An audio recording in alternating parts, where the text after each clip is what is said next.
I'd like to talk a little bit about men's varsity soccer. Over the last decade, varsity soccer has been among Wesleyan's most successful sports. And why is this so? What's the factor that's involved with Wesleyan soccer that may not be present with some other Wesleyan teams? Well, my explanation, it really is down to two things. One, tradition, and two, good coaching. Let me tell you how they fit together. Wesleyan's first soccer team came on the field in 1924.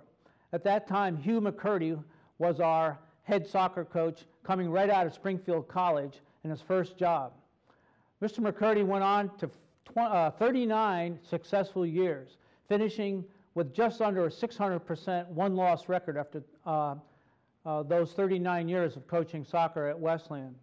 After McCurdy left, during the next 4 years, we had basically had two interim coaches and then one person who coached successfully for 1 year. So now we move into the Terry Jackson era. Coach Jackson, coming to Wesleyan, started his career of 31 years. And during the 60s and 70s particularly, Wesleyan was among the top teams in New England every year.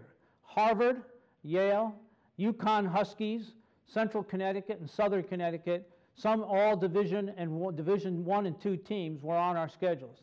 And we regularly defeated Harvard and Yale during that period of time.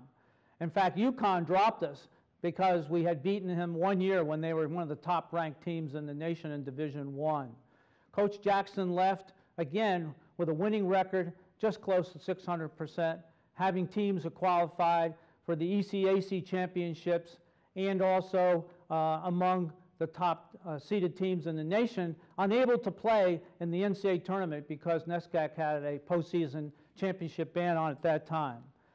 When Coach Jackson resigned in 1998, along came Coach Jeff Wheeler, a young, inspirational coach out of Stanford University, a great player at Dartmouth as an undergraduate.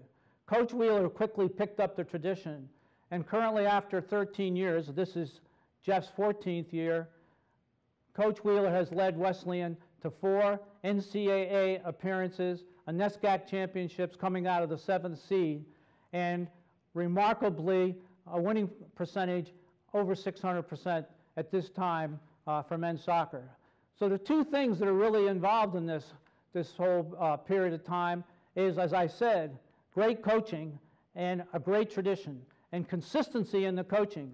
Only 6 coaches in the history of Wesleyan soccer, 3 of which were only there for 1 or 2 years. So the bulk of the coaching has been done by 3 people who have continued on that tradition and provided great coaching. This is John Biddiscombe with a comment on Wesleyan athletics.